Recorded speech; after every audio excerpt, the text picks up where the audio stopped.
নমস্কার। আজকের গুরুত্বপূর্ণ খবর। অক্টোবর মাসের আজ 2 তারিখ জাতির জনক মহাত্মা গান্ধীর জন্মজয়ন্তী। বিশেষ এই দিনে বাপুকে স্মরণ করলেন মুখ্যমন্ত্রী মমতা বন্দ্যোপাধ্যায়।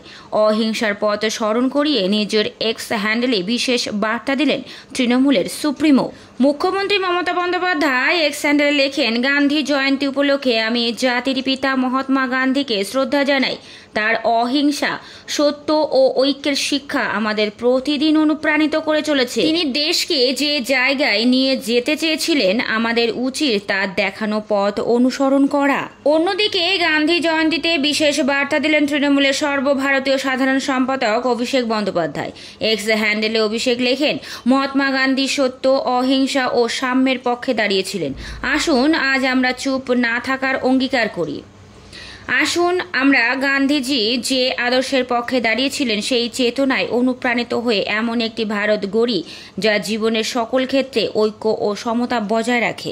গতকালই লেক টাউনের শ্রীভূমির পুজো মণ্ডপ থেকে উৎসবের সূচনা করেছেন মুখ্যমন্ত্রী মমতা বন্দ্যোপাধ্যায়। দেবী পক্ষ শুরু না হয় পুজোর উদ্বোধন করেননি তিনি। আজ বুধবার থেকে পুজোর উদ্বোধন শুরু করেন মুখ্যমন্ত্রী মমতা বন্দ্যোপাধ্যায়। এর মধ্যেই আজ গোটা দেশ জুড়ে গান্ধী জয়ন্তী পালন করা হচ্ছে।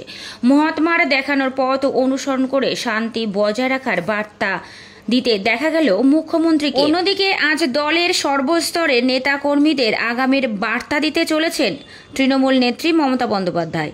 বুধবার নজরুল মঞ্চে দলের মুখপত্রের উৎসব সংখ্যা প্রকাশের অনুষ্ঠান রয়েছে। সেই মঞ্চ থেকেই জনপ্রতিনিধি ও দলীয় কর্মীদের দিকে নির্দেশিকা দেবেন দলনেত্রী।